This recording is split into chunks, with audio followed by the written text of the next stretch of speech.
Hello and welcome to Super Pope Lord Studios. I'm Craig. Today we're going to be going over Flip City, a small micro deck builder from Tasty Minstrel Games. So, how do you play? Let's go over the basics. So, to start with, you want to deal one apartment, 4 residential areas, 1 factory, 1 convenience store, 1 hospital, and 1 central park. You'll do this for all players up to a maximum of 4 people. Next, you will form the general supply. Included in this setup is the office, which is an optional expansion included in the base game. You don't have to play it using this. In the general supply, your convenience and hospital stack will have 12 cards each, factory and central park will have 8 cards each, and the optional office deck will have 10 cards. This is the same for whether you're playing with 2 to 4 players.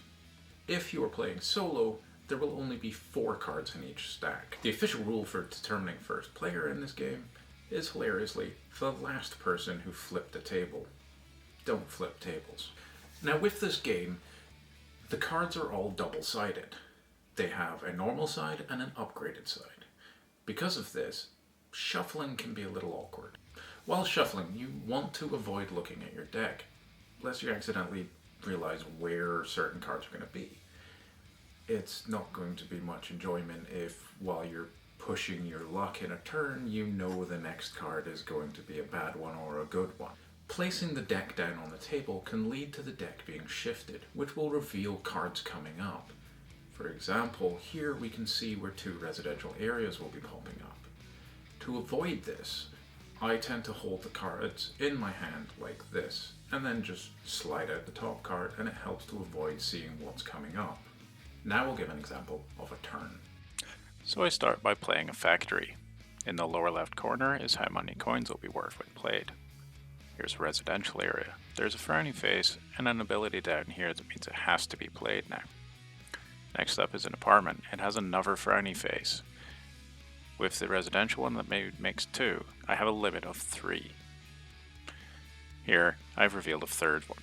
I'm bust, and my turn is over. After the other players have had their goes, it's my turn again. Here's the second turn. First I'll play the central park, then a residential that has to be played. Next up is a hospital. Now it has a special ability. Down here you'll see I get a coin for each previously played frowny face, including the one that I just played. So now I have a total of 4 coins to play with. I'll end this phase here. Next up is the buying phase. We have 3 available actions: buy, flip, and develop. To buy, we pay the cost indicated in the top right corner.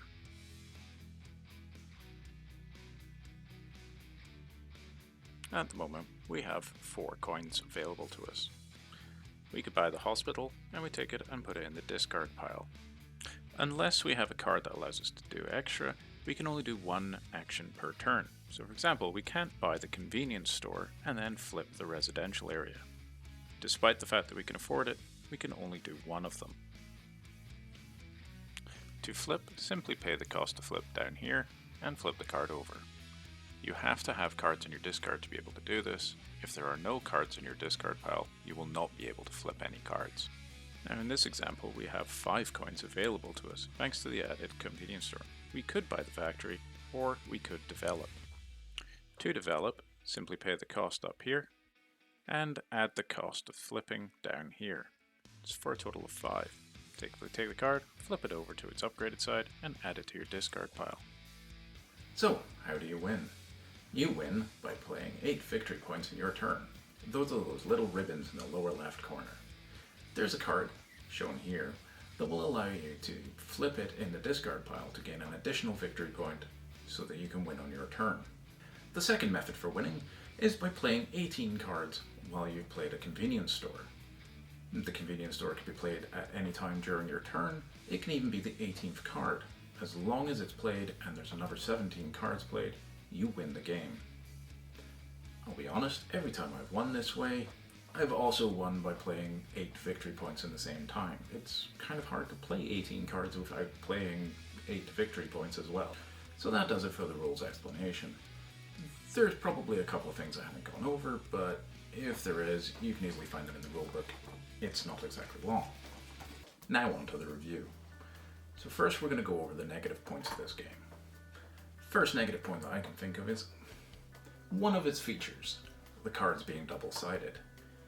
It's a really neat idea. I do enjoy the aspect of just flipping your card over to upgrade it rather than having to have two decks of cards with upgrades and you switch them out. However, this causes a number of problems. First of all, you can't really shuffle them while keeping an eye on what you're doing while shuffling. You have to look away, shuffle in the corner, and hide the deck from yourself. And you also have to be careful of the way that you hold it so that you're not accidentally revealing cards that are coming up and giving yourself an advantage. I like to say that it's kind of accidental cheating. You don't mean to do it, but you just accidentally see that the next card has a residential area, so hey, I'm not going to play the next card because I don't want to bust. And it can ruin it a little bit that way.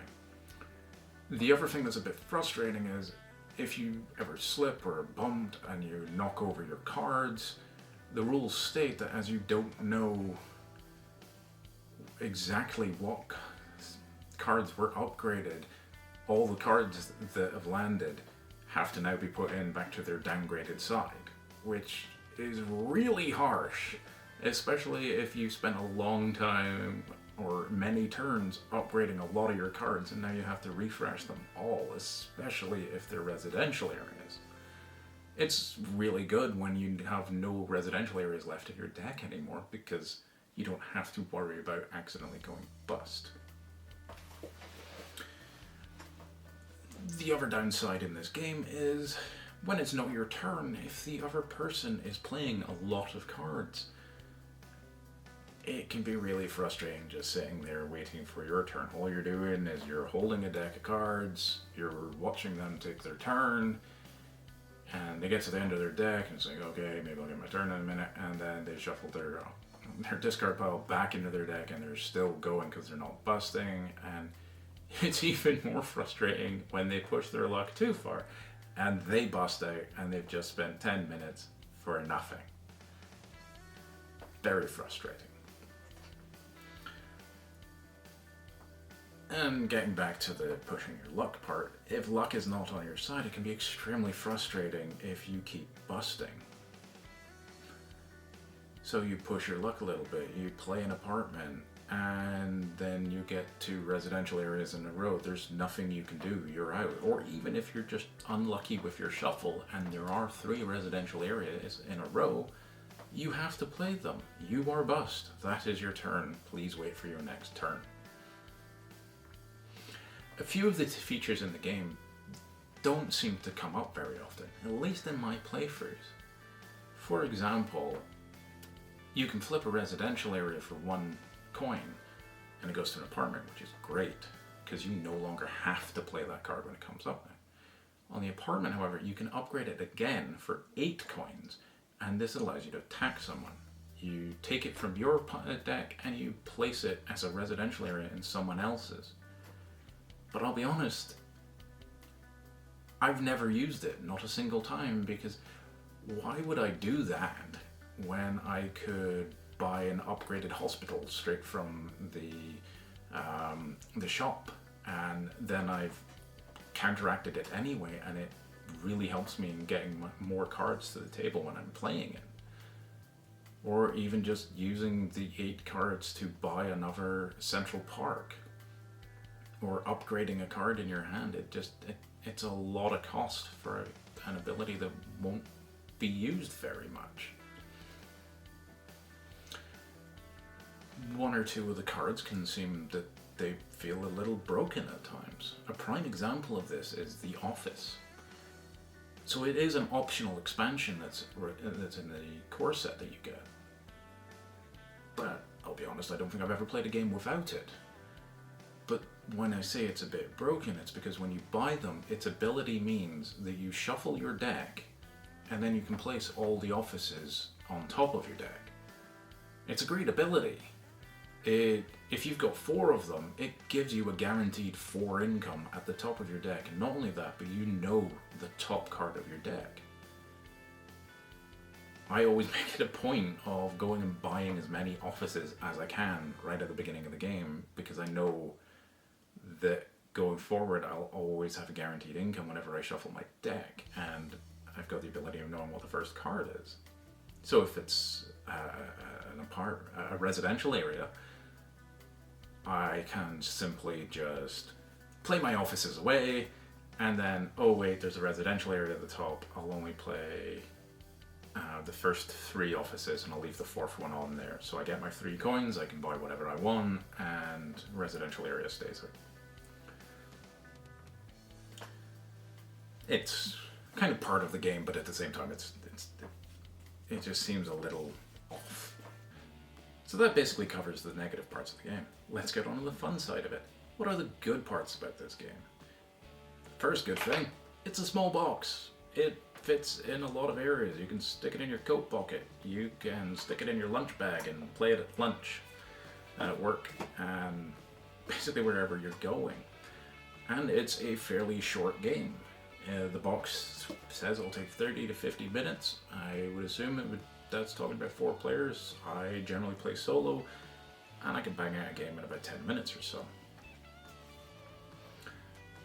It can be very, very satisfying when you're playing a game and you're pushing your luck and you push that one extra card just to get that extra coin to get the extra thing you want from the shop. And hey, it works out. You got it.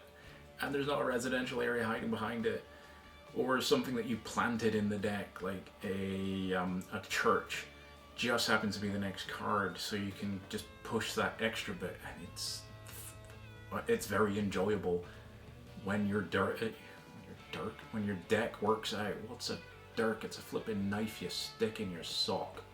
So aside from going on rambles about dirks and socks, other good things. The game is fairly cheap. I believe I paid $20 and I got the core game and all the expansions with it. It's not a lot of money. That was at Gen Con a few years ago.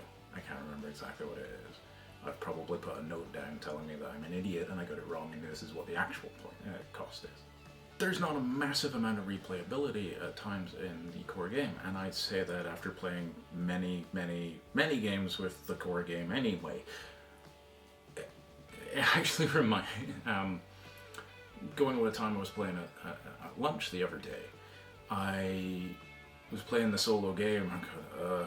This is just, I've won this game. This is way too simple. I must be playing it wrong. I've screwed up somewhere. This is too simple.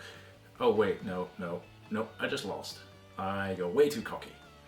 And it's amazing how, despite not having a massive amount of variety in the core game, every game feels different, and every time you fall in the trap of thinking that you know exactly where the game is going because, hey, you've been there before with it, just the shuffle or the way that the cards come out or the decisions you've made, it makes the game different.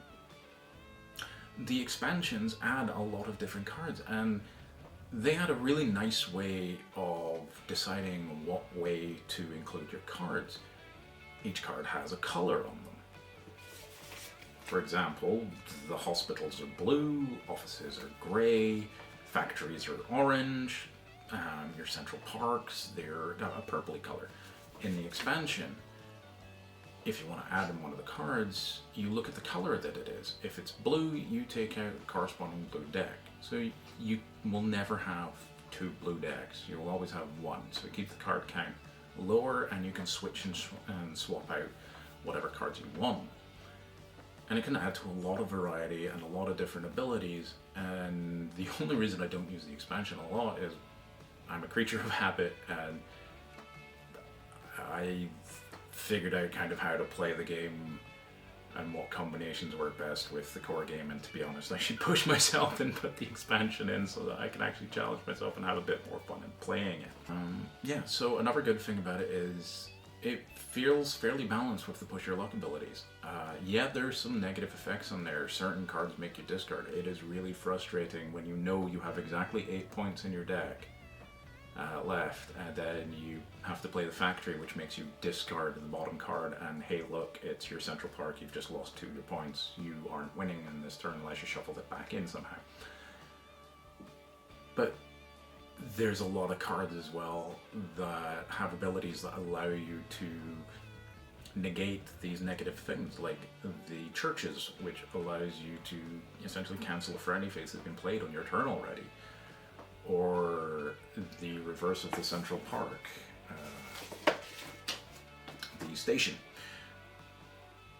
It can be flipped when it's in your discard pile to give you an additional victory point. So if you are at 7 victory points, I'm gonna have to stop my turn, I'm not gonna win. Oh wait, I've got the station in my discard pile.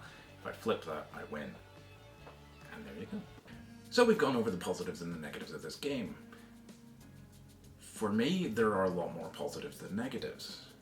The negatives that are there, like the accidental shuffling, the accidental cheating, they don't come up a huge amount. It's a little frustrating that some of the cards never really get used.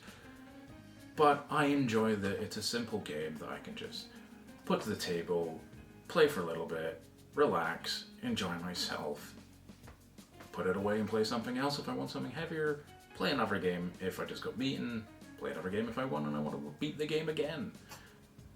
I would definitely recommend checking out this game if you just want something that's short and simple. It's not a complex game though.